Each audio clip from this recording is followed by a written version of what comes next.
اللہم صلی علی محمد و علی آل محمد ربی زدنی علما. My name is Professor محمد طاہر. الحمدللہ رب العالمین. اللہ پاک کرم اور فضل سے بیٹا جی آج ہم نعت ڈسکس کر رہے ہیں. پہلے آپ سے 2 لیکچر ہم ڈسکس کر چکے ہیں جی پیٹرن کے مطابق, اور وہ ہم ڈسکس کیا کیونکہ پیکٹا والوں نے ہمیں بتا دیا سلیبس کہ یہاں سے آپ کے کوشچنز آنے ہیں, اور پیٹرن بتا دیا کہ اس پیٹرن سے آپ نے پیپر کی تیاری کرنی ہے.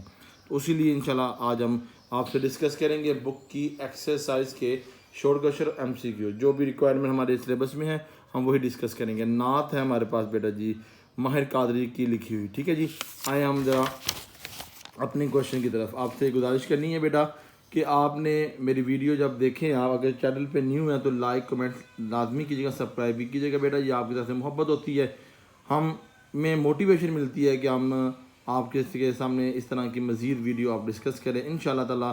آپ کو پتہ ہے طاہر لرننگ اکنامکس آپ کو ہر چیز پرووائڈ کر رہا ہے. آئی کام کے اسٹوڈنٹ ہو, FSC کوئی ہوں, ٹھیک ہے, 9th کی ہو, 10th کی ہو, آل سبجیکٹ الحمدللہ ہم ڈسکس کریں. کیمسٹری, فزکس, نومیریکل, اسلامیات, القرآن, اردو مطالعہ سب ڈسکس کریں انشاءاللہ. آپ ہمارے ساتھ رہیے گا. تو کوئی پرابلم ہو تو آپ کمنٹس کیجیے گا. آن لائن کلاسز بھی ہم دیتے ہیں بچوں کو جن کو پرابلم ہوتی ہے, جو نہیں پڑھ سکتے, دور ہوتے ہیں, ان کے لیے ہم آن لائن کلاسز دیتے ہیں. وہ ان کے لیے آپ میرے پاس ڈسکرپشن میں نمبر بھی موجود ہے, نہیں تو آپ کمنٹس کریں تو انشاءاللہ میں آپ کو اپنا نمبر دے کر ہم سے کانٹیکٹ کر سکتی ہیں. ٹھیک ہے جی بیٹا. آئیں بیٹا, پہلا شارٹ کوشچن آنسر ہمارے پاس کہتا ہے نعت کس زبان کا لفظ ہے, اصطلاح میں نعت سے کیا مراد ہے. ٹھیک ہے بیٹا, آپ لکھیں گے آنسر یہاں پر. نعت عربی زبان کا لفظ ہے اور آپ وسلم کی تعریف بیان کی جاتی ہے. بس آپ نے اس کا آنسر یہ لکھ لینا ہے. ٹھیک ہے بیٹا. اور پھر نیکسٹ دیکھیں میرے بیٹا, نیکسٹ کیا لکھا ہوا ہے. شاعر کے نزدیک شریعت اور محبت کے تقاضے کیا ہیں. ٹھیک ہے بیٹا جی, یہاں پہ ہمیں اس نے بتایا ہے کہ شاعر کے نزدیک شریعت اور محبت کی تقاضے کیا ہیں. تو اس کا آنسر لکھیں گے آپ صلی اللہ علیہ وسلم کو خاتم النبیین کہا جائے, شریعت اور محبت کا تقاضا کیا ہے, آپ صلی اللہ علیہ وسلم کو محبوب خدا کہا جائے. ٹھیک ہے بیٹا, شریعت بھی کلیئر ہو گیا اور محبت بھی کلیئر ہو گیا. یہ میں نے آپ کے سامنے ڈسکس کر لیا ہے. ٹھیک ہے بیٹا جی. اب مزید آگے چلتے ہیں جی کوشچن کی طرف. اب دیکھیے گا تیسرا کوشچن, سراپا گوش ہونا, ٹھیک ہے, کا مطلب کیا ہے, اس کی مثال صحابہ کرام کی سیرت سے پیش کریں. سراپا گوش یعنی کہ بہت توجہ سے بات سننا, اور پھر اس کی مثال صحابہ کرام سے دیں. اللہ کے نبی خاتم النبی صلی اللہ علیہ وسلم کی بات صحابہ کرام زور و شوق اور دل جوئی سے سنا کرتے تھے. جو اللہ کے نبی بات بتاتے تو صحابہ کرام اس کو دل جوئی کے ساتھ اٹینشن ہو کر, متوجہ ہو کر اللہ کے نبی کی لفظ با لفظ گفتگو سنا کرتے تھے. تو یہ کوشچن آپ کے پاس ہے, سراپا گوش بہت توجہ سے سننا. اس کا آنسر میرے بیٹا ہے, اوپر دیکھے گا, یہ بہت زیادہ توجہ سے سننا. آپ خاتم النبیین صلی اللہ علیہ وسلم جب بھی کوئی بات کرتے تو صحابہ اکرام بہت غور اور توجہ سے سنتے. ٹھیک ہے بیٹا, پوری اٹینشن سے صحابہ اکرام اللہ کے نبی کی گفتگو کو سنتے. اب آگے دیکھیں جی, چشمہ آب بقا یعنی کہ آب حیات کہا گیا کہ جو کس نے کیا, ایک تلمیہ میں نے پہلے بتا دیا آپ کو, اس کی وضاحت کرے. ٹھیک ہے بیٹا. تو یہ آب حیات کے بارے میں بتانا. آب حیات جو حضرت خضر علیہ السلام نے پیا, ان کو پھر موت نہیں آئی.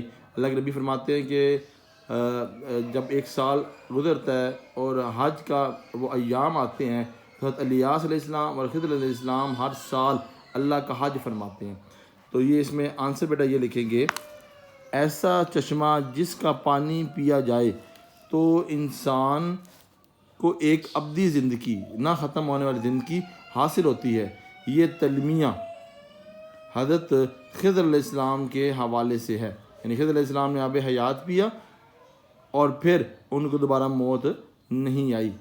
ٹھیک ہے, خضر علیہ السلام کی ڈیوٹی اللہ پاک نے ایک سمندر کے اندر لگائی ہے جو کھارے پانی کو میٹھے پانی میں اور میٹھے پانی کھارے پانی میں کنورٹ نہیں ہونے دیتا.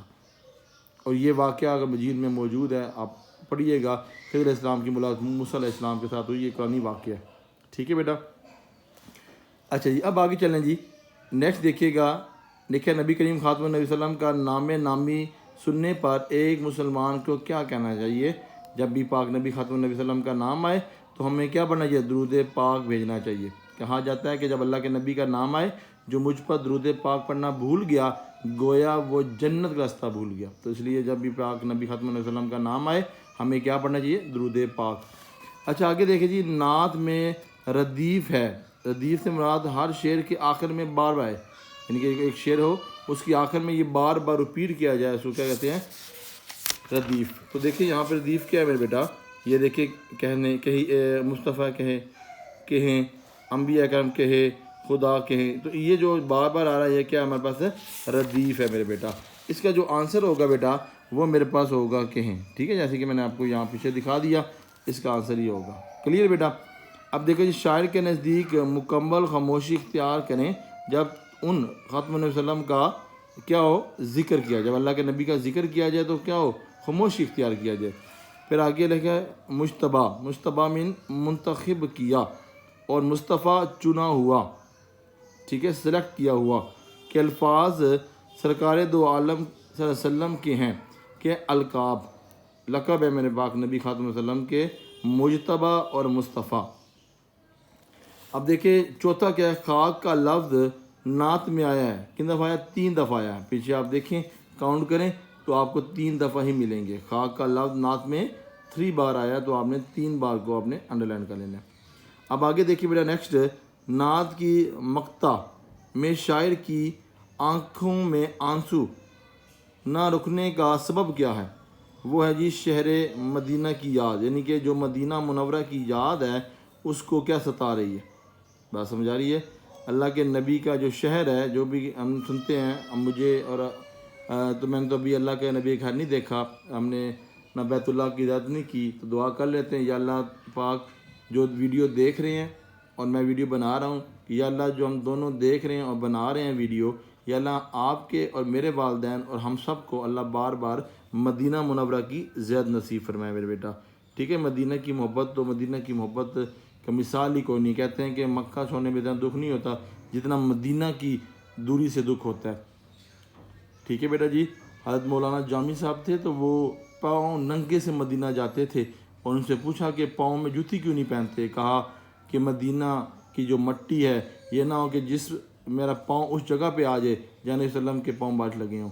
تو اتنی محبت اور اتنی عقیدت تھی۔ تو ایک دفعہ کانٹا چوب گیا حضرت مولانا جامی کے پاؤں میں، تو مولانا جامی نے اس کانٹے کو نکالا جو اندر پہ وسط ہو چکا تھا، اور نکال کے کہا اے خاک سرائے مدینہ، پاؤں سے ہے تجھے کیا کام، آ میری جان آ، دل میں ہے رستہ تیرا۔ تو یہ محبت ہے مدینہ پاک کی۔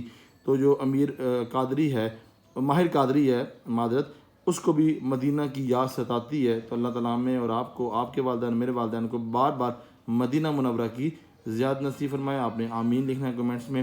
تو آج کا لیکچر اتنا تھا، ہمارا شارٹ کویشچن آنسر اور MCQ آپ سے ڈسکس کیا۔ نیکسٹ لیکچر کے اندر تیسرا چیپٹر ڈسکس کریں گے۔ اللہ تعالیٰ میرا اور آپ کا حامی و ناصر ہو۔ اللہ حافظ۔